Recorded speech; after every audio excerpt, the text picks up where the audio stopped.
ನಿನ್ನೆ ಬೆಂಗಳೂರಿನ KC general ಆಸ್ಪತ್ರೆ ಎದುರು ತುಂಬು ಗರ್ಭಿಣಿ ಮಹಿಳೆಯೊಬ್ಬಳು ಕೂತಿದ್ಲು. ಆಕೆಗೆ ಹೆರಿಗೆ ಸಮಯ ಹತ್ತಿರಕ್ಕೆ ಬಂದಿತ್ತು. ತನ್ನನ್ನು ದಾಖಲಿಸಿಕೊಳ್ಳುವಂತೆ ಪರಿಪರಿಯಾಗಿ ಬೇಡಿಕೊಂಡ್ಳು. ಆದರೆ ಆಸ್ಪತ್ರೆಯ ಸಿಬ್ಬಂದಿಗೆ ಕಿವಿಗೆ ಹಾಕ್ಕೊಳ್ಳಿಲ್ಲ. ಒಬ್ಬರಿಗೂ ಆಕೆಯ ಮೇಲೆ ಕರುಣೆ ಮೂಡಲಿಲ್ಲ. ಅದಕ್ಕಿದ್ದ ಕಾರಣ ಒಂದೇ, ಆ ಹೆಣ್ಣುಮಗಳು HIV ಪಾಸಿಟಿವ್ ಅನ್ನೋದು. ಆ ನತದೃಷ್ಟ ತುಂಬು ಗರ್ಭಿಣಿಯ ಕರುಣಾಜನಕ ಕಥೆ ಇಲ್ಲಿದೆ.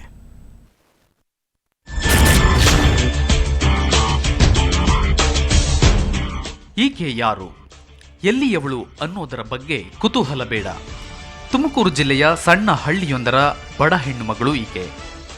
ಮದ್ದಿಲ್ಲದ HIV ಕಾಯಿಲೆ ಇದೆ ಎಂದು ವೈದ್ಯರು ಘೋಷಿಸಿಯಾಗಿದೆ. ಅದು ಗೊತ್ತಾಗಿ ಗಂಡ ಹೊರಗೆ ಹಾಕಿದ ನಂತರ ತಾನು ಗರ್ಭಿಣಿ ಅನ್ನೋದು ಈಕೆಗೆ ಗೊತ್ತಾಗಿದೆ. ಹೆರಿಗೆ ದಿನ ಹತ್ತಿರಕ್ಕೆ ಬರ್ತಿದ್ದಂತೆ ತುಮಕೂರು ಜಿಲ್ಲಾಸ್ಪತ್ರೆಗೆ ಹೋದ್ರೆ ಅಲ್ಲಿನ ವೈದ್ಯರು ನಮ್ಮಲ್ಲಿ ರಕ್ತದ ಸ್ಟಾಕ್ ಇಲ್ಲ ಅಂತ ಹೇಳಿ ಸಾಗ ಹಾಕಿದ್ದಾರೆ. ಅಣ್ಣ ವೆಂಕಟೇಶ್ ಸಹಾಯದಿಂದ ಬೆಂಗಳೂರಿನ ಕೆಸಿ ಜನರಲ್ ಆಸ್ಪತ್ರೆಗೆ ಬಂದರೆ ಇಲ್ಲಿ ಕೂಡ ಅದೇ ಕಥೆ.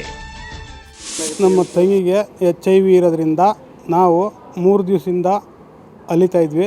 ಯಾರೂ ಕೆಸಿ ಜನರಲ್ ಹಾಸ್ಪಿಟ್ಲಿಗೆ ಯಾರೂ ರೆಸ್ಪಾನ್ಸಿಬಲ್ ತಗೊಳ್ಳಿಲ್ಲ. ಅವರು ಈಗ ಅಲ್ಲಿ ಬಂದು ಕೇಳಿದ್ವಿ. ಅವರು ತುಮಕೂರಿಗೆ ಹೋಗು, ನಮ್ಮ ಹತ್ರ ಇದಿಲ್ಲ ಅಂತ ಹೇಳಿದ್ರು. ಸರಿ, ನಾವು ಆಯಿತು ಅಂತ ಅಂದ್ಬಿಟ್ಟು ನನಗೆ ಇಡಿಸಲಿಲ್ಲ. ನಾನು ಸುವರ್ಣ ನ್ಯೂಸಿಗೆ ಬಂದು ಇದು ಕೊಟ್ಟೆ ನಾನು. ಈ ವಿಷಯ ತಿಳಿದ ಸುವರ್ಣ ನ್ಯೂಸ್ ರಹಸ್ಯ ಕ್ಯಾಮೆರಾ ಕಾರ್ಯಾಚರಣೆ ತಂಡ ಕೆಸಿ ಜನರಲ್ ಆಸ್ಪತ್ರೆಗೆ ಹೋಯಿತು. ಮೊದಲು ಎದುರಾದವರು ಈ ಹೆಣ್ಣು ಮಗಳು ಪಾರ್ವತಮ್ಮ. ರಕ್ತನೂ ಕಡಿಮೆ ಐತಪ್ಪ, ತುಂಬಾ ಕಡಿಮೆ ಇದೆ ರಕ್ತ. ಅದಕ್ಕೆ ಸುಮ್ಮನೆ ನೀವು ವಾಣಿ ವಿಲಾಸ ಕರ್ಕೊಂಡು ಹೋಗ್ಬಿಟ್ರೆ ಒಳ್ಳೇದು ನೋಡ್ರಿ. ಯಾಕಂದ್ರೆ ಅಲ್ಲಿ ಸಪ್ರೇಟ್ ವಾರ್ಡ್ ಎಲ್ಲ ಇರ್ತದೆ. ಆಮೇಲೆ ಹುಟ್ಟಿದ ತಕ್ಷಣ ಮಗುಗೆ ಅವೆಲ್ಲ ಇಂಜೆಕ್ಷನ್ ಮತ್ತೆ ಟ್ಯಾಬ್ಲೆಟ್ ಎಲ್ಲ ಹಾಕ್ಬೇಕು. ಇಲ್ಲಾಂದ್ರೆ ಮಗುಗೂ ಅಟ್ಯಾಕ್ ಆಗೋ ಚಾನ್ಸಸ್ ಇರ್ತದೆ. ಅವು ಹುಟ್ಟಿದ ತಕ್ಷಣ ಎಲ್ಲ ಹಾಕ್ಲಿಕ್ಕೆ ಅಲ್ಲೆಲ್ಲ ಫೆಸಿಲಿಟೀಸ್ ಎಲ್ಲ ಇರ್ತದೆ. ನಿಯೋನೆಟಾಲಜಿಸ್ಟ್ ಎಲ್ಲ ಇದ್ದಾರೆ ಅಲ್ಲಿ. ಸುಮ್ಮನೆ ಅಲ್ಲಿ ಹೋಗಿ ಅಡ್ಮಿಷನ್ ಮಾಡಿಬಿಟ್ಟು ಅಲ್ಲೇ ಮಾಡಿಸ್ಬಿಟ್ರೆ ಒಳ್ಳೆ, ನಿಮ್ಮೊಳ್ಳೇದಕ್ಕೆ. ಇಲ್ಲಿ ಮಾಡೋದಿಲ್ಲ ಅಂತ ನಾವೇನು ಕಳಿಸ್ತಾ ಇಲ್ಲ, ನಾವು ಬಂದಾಗ ಬರ್ಲಿ ಮಾಡ್ತಾರೆ ತಿಳಿತಲ್ಲ. ಬಟ್ ಫೆಸಿಲಿಟೀಸ್ ಎಲ್ಲ ಅಲ್ಲಿ ಸಿಗ್ತದೆ. ಸಪ್ರೇಟ್ ವಾರ್ಡ್ ಇದೆ. ಮಗುಗೂ ಕಾಯಿಲೆ ಬರ್ಲಿಲ್ದಂಗೆ ಅವಾಯ್ಡ್ ಮಾಡ್ಬೋದು. ನಿಯೋನೆಟಾಲಜಿಸ್ಟ್ ಎಲ್ಲ ಇದೆ. ಡೋಸೇಜ್ ಎಷ್ಟೆಷ್ಟು ಅಂತ ಎಲ್ಲ ಕ್ಯಾಲ್ಕುಲೇಟ್ ಮಾಡಿ ಎಲ್ಲ ಇಲ್ಲಿ ಅವೆಲ್ಲ ಫೆಸಿಲಿಟೀಸ್ ಇಲ್ಲ. ಅದೇ ಮಾಡೋದು ದೊಡ್ಡದಲ್ಲ, ಮತ್ತೆ ಹುಟ್ಟೋ ಮಗುಗೆ ಇದು ಮಾಡೋದು ಒಳ್ಳೇದಲ್ವ.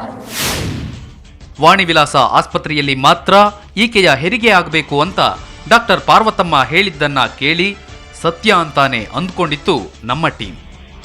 ಆದರೆ ಸತ್ಯ ಬಹಿರಂಗವಾದದ್ದು ಇಲ್ಲೇ ಇರೋ ART ಸೆಂಟರ್ನ ಕೌನ್ಸಿಲರ್ ಸೌಮ್ಯ ಎದುರು ಹೋಗಿ ನಿಂತಾಗ. ಮಾಡ್ಲೇಬೇಕು, ಡಾಕ್ಟರ್ಸ್ ಮಾಡ್ಲೇಬೇಕಾದ ಡ್ಯೂಟಿ ಅದು. ಅದೇ ಯಾರು ಮಾಡಕ್ಕೆ ಮುಂದೆ ಬರ್ತಾ ಇಲ್ಲ. ಪೇಷಂಟ್ ಸಫರ್ ಪಡ್ತಾರೆ ಅಷ್ಟೇ. ಅವ್ರನ್ನ ತುಂಬಾ ಡೆಲಿವರಿ ಮಾಡಲ್ಲ, ಸುಮ್ಮನೆ ಪೇನ್ ತಿನ್ನಿಸ್ತಾರೆ ಪೇಷಂಟ್ ಗಳಿಗೆ. ಯಾರು ಸೂಪರ್ಡೆಂಟ್ ಮುಂದೆ ಯಾರು ಡಾಕ್ಟರ್ಸ್ ನಾವು ಮಾಡಲ್ಲ ಅಂತ ಯಾರು ಹೇಳಲ್ಲ. ಮಾಡ್ಬೇಕಾಗತ್ತೆ ಅವ್ರ ಡ್ಯೂಟಿ ಮಾಡ್ಲೇಬೇಕು ಅಂತಾರೆ ಸೂಪರ್ಡೆಂಟ್. ಆದ್ರೆ ಡಾಕ್ಟರ್ಸ್ ಯಾರು ಮುಂದೆ ಬರಲ್ಲ. ಕಠೋರ ಸತ್ಯವನ್ನ ಬಿಚ್ಚಿಟ್ಲು ಈಕೆ. ಹಾಗಾದ್ರೆ HIV ಸೋಂಕಿನ ಹೆಣ್ಣು ಮಕ್ಕಳ ಹೆರಿಗೆಯೇ ಆಗೋದಿಲ್ವಾ? ಹಾಗಂತ ಕೇಳಿದ್ದಕ್ಕೆ ಈ ಸೌಮ್ಯನೇ ಒಂದು ಪರಿಹಾರ ಹೇಳಿದ್ಲು. ಹೋಗೋದಾದ್ರೆ ನೀವು ಡೈರೆಕ್ಟ್ ಆಗಿ 108 ಫೋನ್ ಮಾಡಿ ವಾಣಿ ವಿಲಾಸ ಆಸ್ಪತ್ರೆ ಅಂತ ಹೋಗಿ ಎಲ್ಲಾ ರಿಪೋರ್ಟ್ಸ್ ತಗೊಂಡೋಗಿ ಜೊತೆಗೆ ತಗೊಂಡೋಗ್ಬಿಟ್ಟು ಅಲ್ಲಿ ಹೋಗಿ ಅಡ್ಮಿಟ್ ಆಗಿ ಅವ್ರು ಮಾಡ್ಲೇಬೇಕು. 108 ಕಾಲ್ ಮಾಡೋದಾಗ ಎಂತ ಎಮರ್ಜೆನ್ಸಿ ಕೇಸ್ ಆದ್ರೂ ಕೂಡ ಯಾವುದೇ ಹಾಸ್ಪಿಟಲ್ ಮಾಡೇ ಮಾಡ್ತಾರೆ. ಅವ್ರು ಬೆಸ್ಟ್ ಐಡಿಯಾ ಇರ್ತದೆ. ವಾಣಿ ವಿಲಾಸ ಹೆರಿಗೆ ಹಾಸ್ಪಿಟ್ಲು ಅಲ್ಲಿ ಹೋಗಿ ಮುಂಚೆನೆ ಹೋಗಿ ನಾವ್ ಇಲ್ಲಿ ಡೆಲಿವರಿ ಮಾಡಿಸ್ಕೋತೀವಿ ನಾವು ಮಾಡಿ ಅಂತಂದ್ರೆ ಯಾರು ಹೋಗ್ತಾರೆ. ಎಲ್ಲ ಕಡೆನೂ ಎಲ್ಲ ಇದೇನೆ. ಎಲ್ಲರೂ ನಾವು ನಮ್ಮ ಸೇಫ್ಟಿ ಮುಖ್ಯ ಅಂತ ಹೋಗ್ತಾರೆ. ಡೆಲಿವರಿ ಮಾಡಿದ್ರು ಪ್ರಾಬ್ಲಮ್ ಅದೇನ್ ಗೊತ್ತಾ, ಪ್ರಿಕಾಷನ್ ತಗೋಬೇಕು. ಅವ್ರು ಕಣ್ಣಿಗೆಲ್ಲ ಗ್ಲಾಸ್ ಮಾಸ್ಕ್ ಎಲ್ಲ ಹಾಕೋಬೇಕು.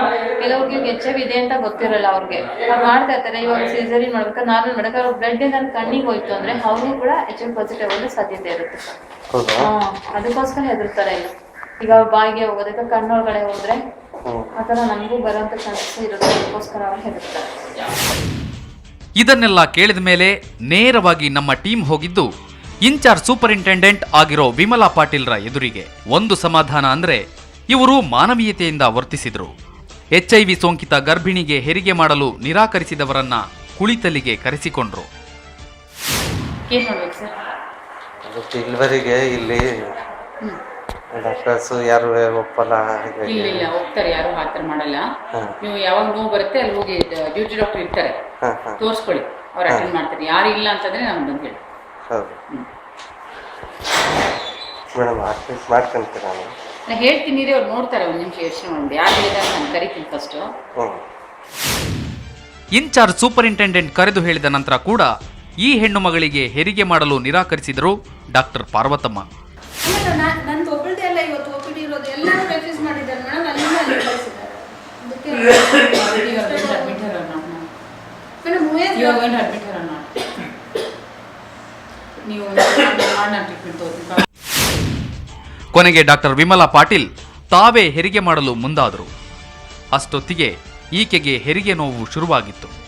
ಬಂದವರು ಮಾಧ್ಯಮದವರು ಅಂತ ಗೊತ್ತಾದ ನಂತರ ನಾನೇ ಹೆರಿಗೆ ಮಾಡ್ತೀನಿ ಅಂತ ಎದ್ದು ನಿಂತವರು ಪಾರ್ವತಮ್ಮ. ಮೇಡಮ್ ನಾನು ಅಡ್ಮಿಷನ್ ಮಾಡ್ತೀನಿ ಮೇಡಮ್.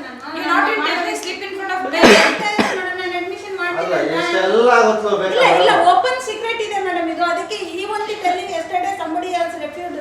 ಆಯ್ತು ಬಿಟ್ಬಿಡಿ. ನಿಮ್ಗೆ I do that enquiry afters. yes madam, yes madam. ನೋಡಿ ಮೇಡಮ್, ಯಾರೋ ಒಂದು ಬಚ್ಚೆಗೆ ಕಲ್ಲೆಸಿತಾರೆ ಅಂತ ನೀವು ಹೋಗಿ ಅಲ್ಲಿಗೆ ಕಲ್ಲೆಸಿಬೇಕು ಅಂತಂದ್ರೆ ನಾನು ಮೇಡಮ್ಗೆ ಸೀಕ್ರೆಟ್ ಆಗಿ ಹೇಳ್ಬೋದಿತ್ತು. ನಿಮಗೆ ಗೊತ್ತಿದೆ ರೆಫ್ಯೂಸ್ ಮಾಡಿದ್ದಾರೆ ಅಂತ. ನಾನು ಹೇಳ್ತಾ ಇದೀನಲ್ಲಮ್ಮ, ನಾನು ನೋಡ್ಕೊತೀನಿ ಬಿಡಿ ಶಂಕರ್, ಬಿಟ್ಬಿಡಿ.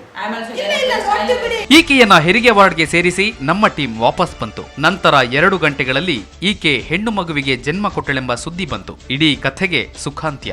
ಒಂದು ವೇಳೆ ಈ ಪ್ರಕರಣ ಡಾಕ್ಟರ್ ವಿಮಲಾ ಪಾಟೀಲ್ರ ಗಮನಕ್ಕೆ ಬಂದಿರದಿದ್ರೆ ಈಕೆ ಆಸ್ಪತ್ರೆ ಎದುರಿನ ಬಯಲಲ್ಲೇ ಅದೆಷ್ಟು ಹೊತ್ತು ಕಾಯಬೇಕಾಗ್ತಿತ್ತೋ, ಮಗುವಿನ ಗತಿ ಏನಾಗ್ತಿತ್ತೋ. ಡಾಕ್ಟರ್ ಪಾರ್ವತಮ್ಮನಂಥವರು ವೈದ್ಯ ಧರ್ಮ ಒತ್ತಟ್ಟಿಗಿರಲಿ, ಕೊನೆ ಪಕ್ಷ ಮಾನವೀಯತೆಯಿಂದಲಾದರೂ ವರ್ತಿಸಬೇಕು.